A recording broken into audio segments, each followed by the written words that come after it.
Okay, here's how it works. I've set aside 500K and I'm using $10,000 a week to trade on Bitcoin to make myself a weekly wage. Now I only trade 100x leverage on Bitcoin, so it's going to get pretty exciting. You're going to see some pretty wild trades. And the rules are this: we have 10,000 a week, and if we lose 10,000 on the first day of the week, we're done for the week. That's it. Shut it down. Carry it back on next week when we refresh our bankroll. It requires a little bit of discipline because sometimes you lose trades and there's great setups and you're like, yeah, you know, I want to get back in the trades. I want to do this. I want to break my bankroll rules, but I'm going to stay pretty strict on my bankroll rules. And we use 10,000 a week. The goal is to make at least $10,000 a week. Maybe we might make 20, 30, 40, 50 a week. I don't know. And some weeks we're going to lose 10,000 and that'll be it. We shut it down for the week. But the point of this is to make a weekly wage for myself, a daily income, a weekly wage, and just see what that looks like. Now, for an exchange, I don't typically land on one exchange or another. However, I've stumbled upon an exchange called BitUnix. They're pretty decent. I've had nothing but good luck with them so far. I really like it. So I set up a VIP link where my community members get free VIP for. I'll put it at the end of the video. I don't want to plug stuff in this video. This is just kind of like my bankroll challenge. But if you want free VIP for on BitUnix, go to the end of the video and I'll link that there for people. All right, you ready for this? Let's take some trades. Let's have some fun. Week number 1. Here we go.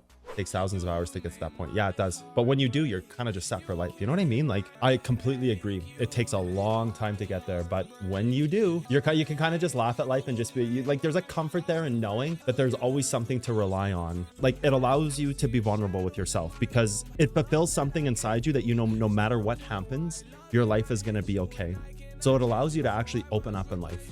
And it actually allows you to feel vulnerable for the first time ever. You know what I mean? Like it's very emotionally gratifying to be proud of yourself in that moment when you get there. Because again, then it's like, it doesn't matter how hard things get. It doesn't matter if life gets tough. It doesn't matter if you have to hold your partner up. It doesn't matter if you have kids that you need to support. You always have this thing that you can fall back on. So it allows you to start changing who you are and becoming more vulnerable in life with everybody, which just makes you a better person because you can finally, for the first time, feel like everything's going to be okay without the reserve of, oh, but the what ifs. What if this? What if that? Yeah, what ifs, they control our lives. Like the what ifs are fucking hard to deal with. You know what I mean?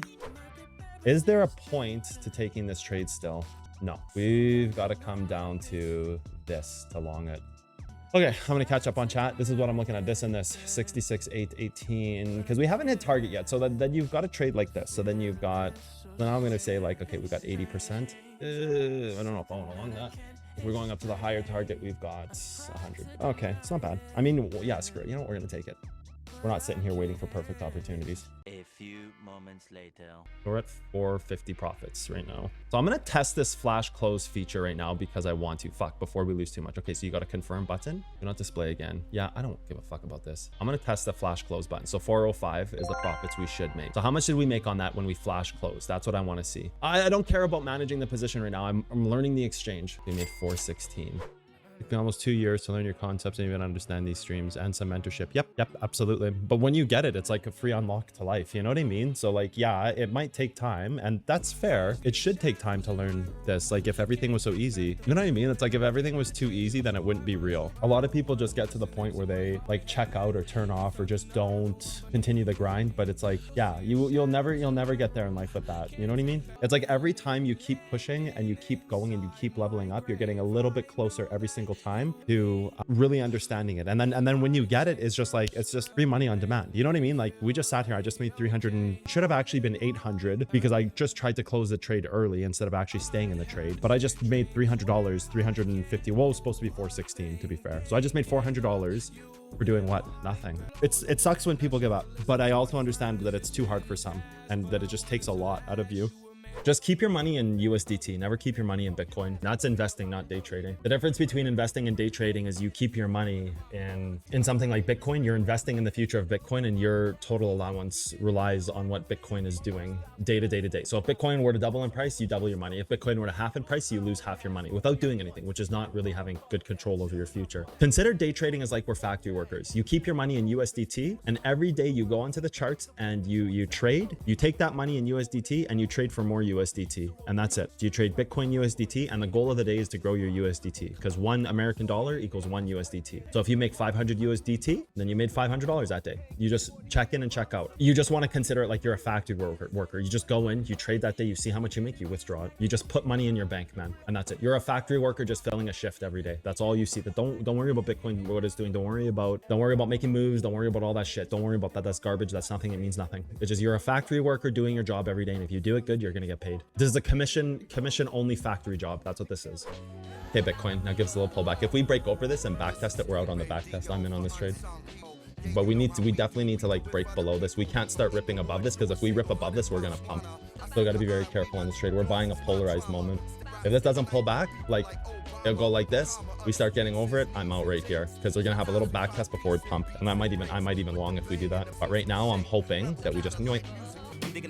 We are in this trade, so people know. Like that. Bye bye Bitcoin. Up $1,000 now on the trade. Bitcoin goes bye-bye if it loses this level. I just closed my trade right there, just so people know.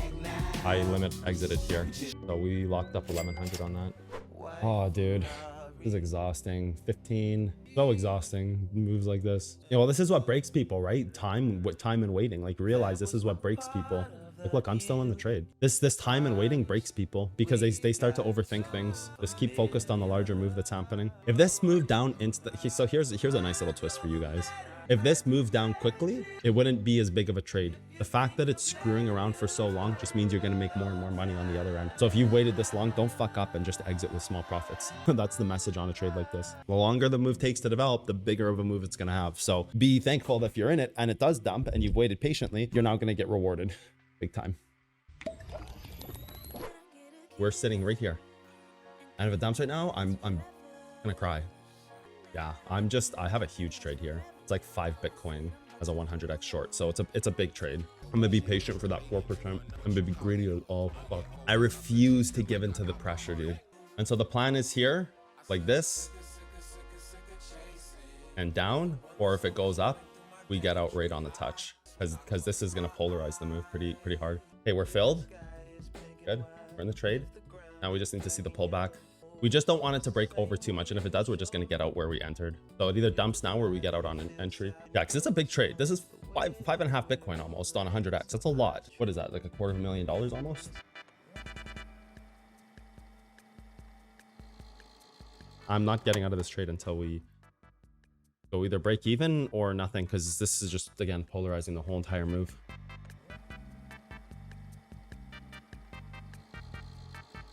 I'm taking profits if we don't. If we ladder this, I'm taking profits. You're about to spike up. Hitting this 1 minute level like this and protecting the hourly is deathly. This is deathly. You need to establish higher again, this 5 minute level. Yeah, I'm out. So what did we lock up in that trade? I'll bring it up on screen. Hold on. And if I exited prematurely, that's fine. So we locked up 1800. Where did we exit?